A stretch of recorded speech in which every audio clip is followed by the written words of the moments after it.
Bienvenue dans cette formation de comment créer une Dark Kitchen de A à Z.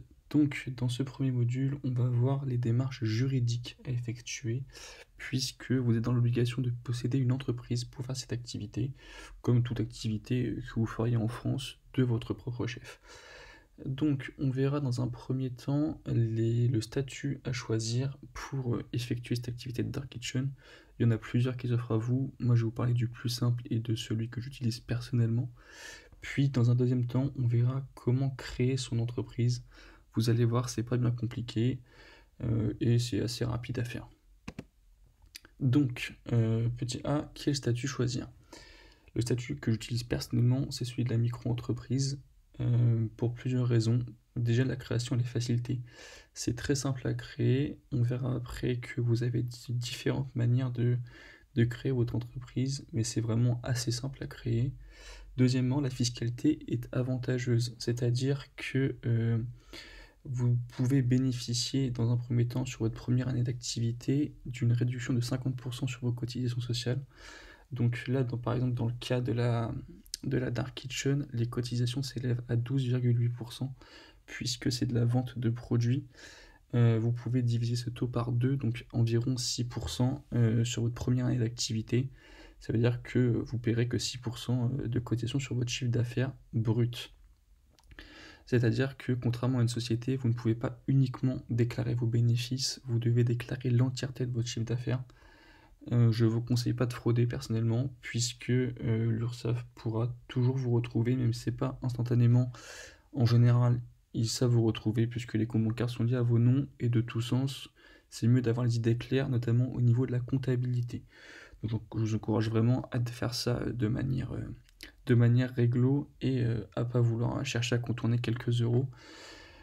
Ensuite, un autre avantage de la micro-entreprise, c'est qu'il n'y a pas ou peu de frais de création, c'est-à-dire que si vous le faites vous-même, la création, elle vous coûtera 0 €. Si vous passez par un prestataire, ça vous coûtera un petit peu d'argent, mais vous gagnerez du temps. Après, ça dépend de comment vous voulez faire. Et enfin, la comptabilité est simplifiée, puisque quand vous êtes en société, puisque je précise qu'une société est une entreprise, mais une entreprise n'est pas forcément une société. Là, en l'occurrence, une entreprise, en l'occurrence la micro-entreprise, n'est pas une société, donc vous n'avez pas besoin de comptable. Ce qui veut dire que vous pouvez faire votre comptabilité vous-même, et ça évite de payer un comptable quand on n'a pas forcément de sous ou de fonds de roulement nécessaires pour payer les différentes charges liées à votre entreprise. Donc voilà. Maintenant, comment créer votre entreprise? Alors vous avez deux possibilités. Soit vous passez par un prestataire, donc un prestataire comme moi j'ai utilisé qui s'appelle Shine. C'est un prestataire qui vous permet de créer votre entreprise. En fait, il vous demande les informations, nom, prénom, adresse, et d'autres diverses informations nécessaires à la création de votre entreprise, et il la crée pour vous.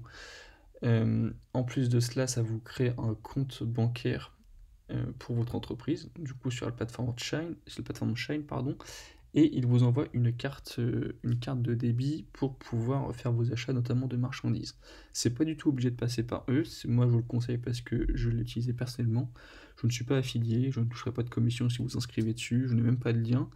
C'est vraiment une option que je vous conseille juste comme ça pour gagner du temps. De mémoire, il me semble que c'est 14 € par mois pour le compte, mais ça vous permet de créer plus rapidement votre entreprise et au moins d'être sûr qu'il manque aucun document. Sinon, vous pouvez le faire par vous-même, donc directement depuis le site de l'État ou depuis le site de l'URSSAF, mais vous tapez créer une entreprise, vous trouverez assez facilement. Et si vous voulez tout faire par vous-même, vous pouvez également vous aider de tutos sur YouTube. Il y a des personnes qui expliquent ça très bien, des personnes dont même c'est le métier. Donc vraiment, n'hésitez pas. Et enfin, je vous précise que si jamais vous le faites tout seul, alors Shine vous le fait, donc je vous précise également pour vous-même, si vous le faites tout seul, qu'il faudra un compte en banque séparé, puisque c'est une obligation en France. Quand vous avez une entreprise, vous devez d'avoir un compte bancaire séparé de votre compte personnel. Ça permet notamment de vous simplifier dans la comptabilité et d'y voir plus clair. C'est une volonté de la France d'avoir mis cette obligation.